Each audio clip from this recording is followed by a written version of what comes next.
just to tell you fairy stories. Monsters coming out of the sea. But it's different this time. Everybody saw it, even Trenchard and the guard. And you think Trenchard... Okay, we're on 8.6. And...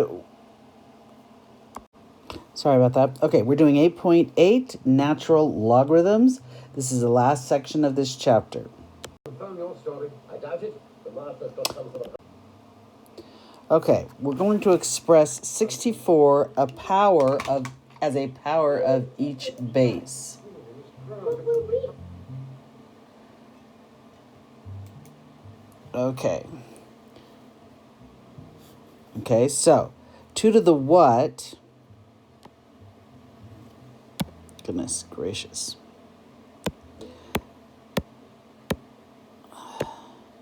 Okay, so this is saying 2 to the what is 64.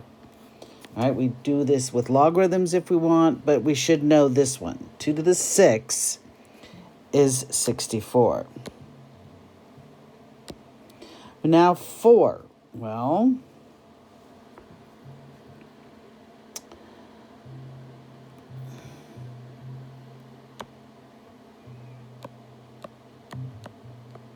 Well, if we know that 64 is 2 to the 5, nope, 6, apologies,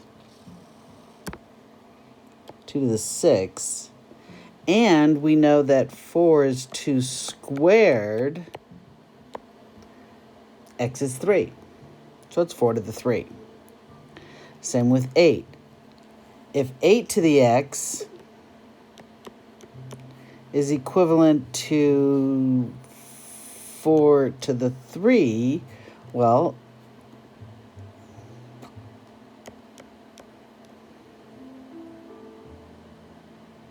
nope, we're going to go back to 6. Not 4, we're going to go back to 2 to the 6. That's going to be easier for you to see. 2 to the 6, and I know that 8 is 2 cubed. X is 2. And there we go. All right. Solve 3 to the x equals 64.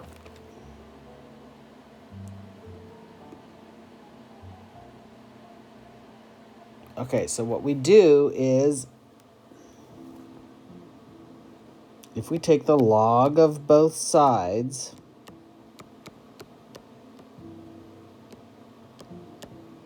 right? This becomes x log 3. Divide both sides by log of 3, and sure enough, I have what x is. So we can use this process no matter what. So for example, pi, that's saying pi to the x is equal to 64. So we take the log of both sides, and we get x log pi equals log 64. X is equal to the log of 64 over the log of pi. All right, the number e is an irrational number. Remember, irrational means it cannot be expressed as an exponent. As a rational number. Good Lord. And so like pi. Pi is irrational. E is also irrational. This is a constant we know to be approximately 2.7182. All right? Exponential function f of x is equal to e to the x. The inverse of the exponential function y equals e to the x is the natural logarithmic function. We refer to that as ln. That's log base e. Instead of log, which is log base 10, we now do natural log, or ln, which is log base e. This is used in many different situations.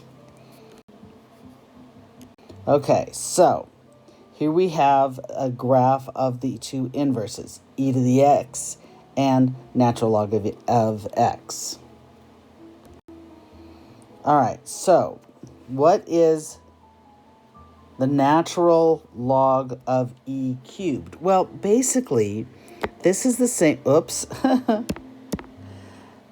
This is the same thing as saying log base e of e to the 3. And we know when these two match, my answer is just the 3. So the answer is 3. Here, on B here, we're going to put this in our calculator. Natural log is found as second log on your calculator.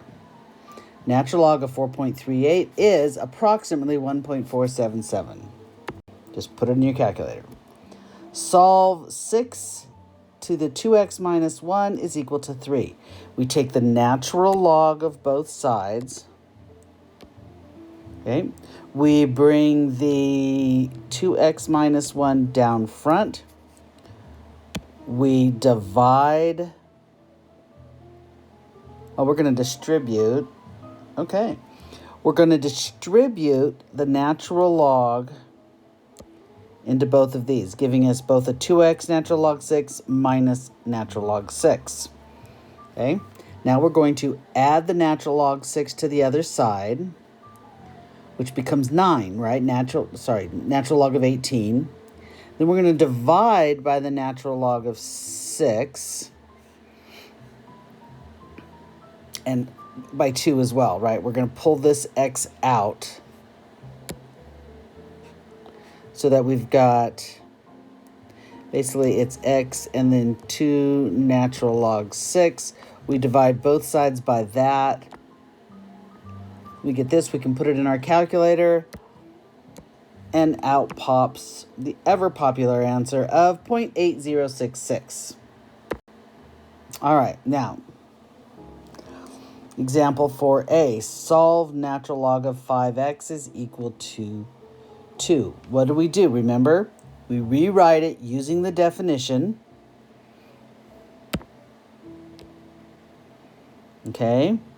Base to the outie equals the innie. We solve for x by dividing by 5. We plug this in our calculator, and we get 1.478.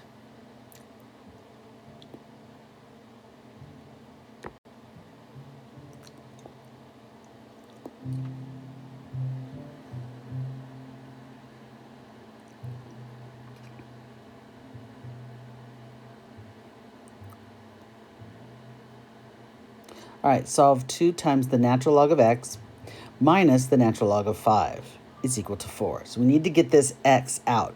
So the first step is going to be to isolate natural log x. All right.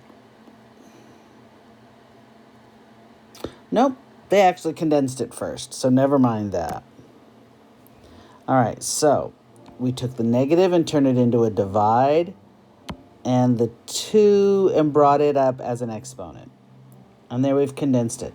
Natural log of x squared over 5 is equal to 4. Now we use the definition. The e, our sub, right, is e to the outie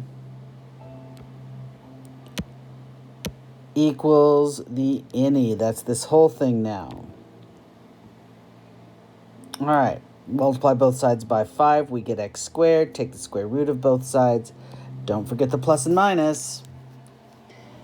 And the square root of e to the 4th is e squared, so we can pull that out.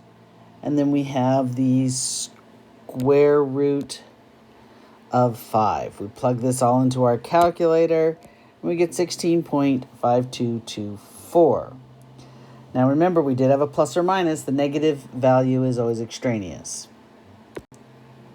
All right, compound interest. Shortening the compounding period increases the number of times interest is credited to an account. The result is a higher effective yield. Now, if you compound continuously, the formula is base E.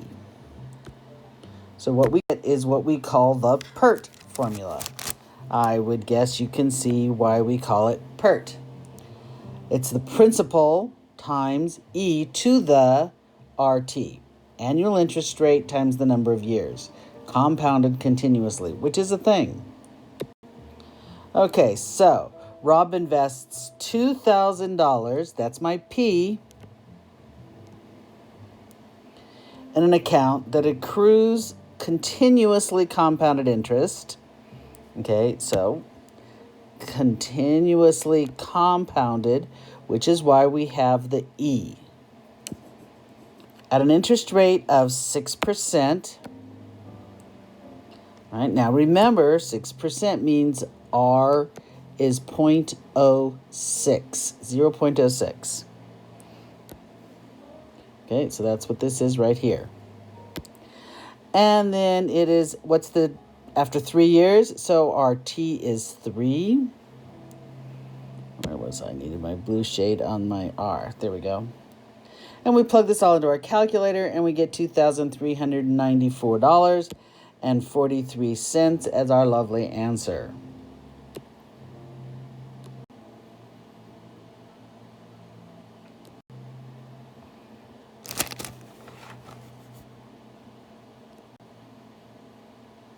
All right. Rob invests $2,000 in an account that accrues continuously. All right. Accrues continuously gives us the E at 6%. That's my R. 0.06 is how it works out. How long will it take for the account to grow to 3,000? Well, that then is my A. So first I divide by 2,000. That's where I get the 1.5. And now I take the natural log of both sides, which is going to eliminate the E. So I now have the natural log of 1.5 is equal to 0.06t. I divide by the 0.06t to get t by itself. Sorry, by the 0.06. And I plug that into my calculator, and I get 6.76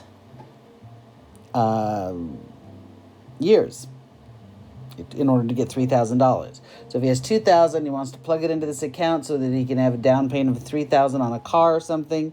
That's how he does it, and it's going to take him 6 years to accrue that. All right. Final example. Mr. and Mrs. Williams want to invest part of an inheritance in an account that will grow to $20,000. Okay, to $20,000 means that is my A value. See, right? It's a will grow. It's a future value. For the first year of their daughter's college tuition in 12 years. So that's my T.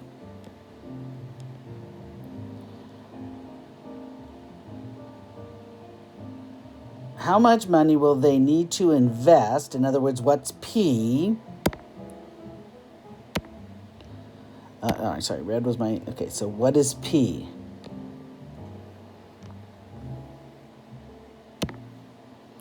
If it's 5% interest.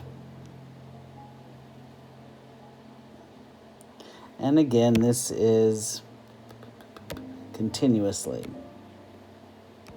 So it's E. I plug all of this into my calculator, and I get $10,976.23. We'll give them $20,000 in 12 years. Alrighty, and we're done. There's your homework. Have fun.